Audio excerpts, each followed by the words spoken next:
Commandment 10, Part 2, Supporting Verses. When we look into this 10th commandment here, it is important to look into other Bible accounts to see where other places that this same topic is supported. A good place to start on this is the parallel verse of this commandment found over in Deuteronomy chapter 5, verse 21. Neither shalt thou covet thy neighbor's wife, neither shalt thou desire thy neighbor's house, or field, or his manservant, or his maidservant, his ox, or his ass, or anything that is thy neighbor's. When we look into this verse here, we can see that it is pretty much the exact same in wording, but especially in meaning as the original commandment that we already read in Exodus chapter 20, verse 17. However, when we start to look into this topic of coveting, this isn't the only verse where we can see this mentioned.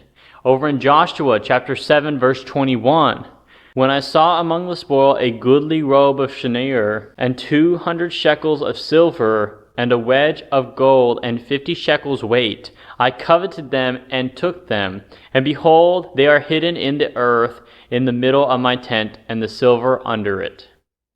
When we begin to look into this verse here, we are able to see that it is a progression. The setting of this verse takes place right after a battle, specifically the conquest of Jericho. In most cases with ancient warfare, the spoils were often considered to now be the property of the victors.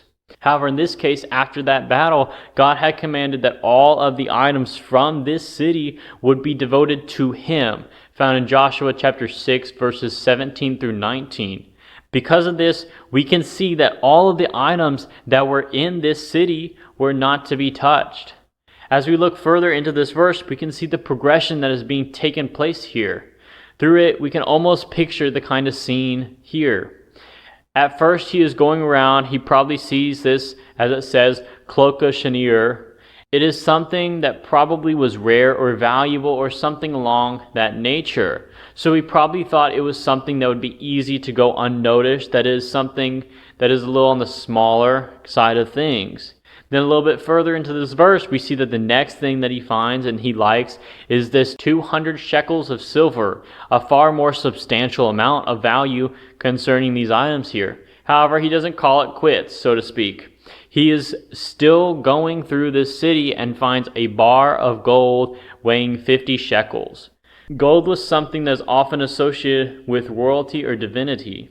By this verse, it also mentions that it was 50. It is able to emphasize that that is a significant amount. Through just this one verse so far, we can see how this concept of coveting is something that is very tempting to people, just like how greed would be. In the end of this verse, it talks about how he coveted them and took them. Through this confession, we can see that the act of taking that which was forbidden illustrates a destructive nature of unchecked desire. Yet another important thing that we are needing to mention is at the end of this verse, the attempt to conceal and to hide this sin by putting it underneath his tent. This act of trying to hide and cover up sins is not something that is a new concept. We can see it as early as Adam and Eve did from over in Genesis chapter 3, verses 8 through 10. However, just as we are able to see in the case with Adam and Eve, this idea of hiding sins won't work. All sins, hidden or not, will eventually be brought to light in Luke chapter 8, verse 17. Another verse to look at is Psalms chapter 119, verse 36. Incline my heart unto thy testimonies, and not to covetousness. Through this shorter verse here, the first half of it is a plea for divine intervention, in which we are needing to be aligning our hearts or our intentions with God's. It is a call to seek a transformation that only God is able to provide, also emphasizing a dependency that we are needing to have in God's divine grace. Whenever we look into the last half of this verse, we can find the reason of why the psalmist was calling for God's help and guidance. It is all because of this temptation of coveting and the gain that one could get from it. Just as we have talked about so far, we can see that this idea of coveting is something that contrasts the desire for following and keeping God's commandments. The psalmist reflects an understanding that the pursuit of wealth can lead one away from God. The request that we can find in this verse to avoid covetous gain aligns with other verses, like Proverbs chapter 30, verses 8 through 9, in which it asks for neither poverty nor riches, but simply for daily subsistence. All of this is able to show that the true contentment and fulfillment are found in God alone and not in material possessions.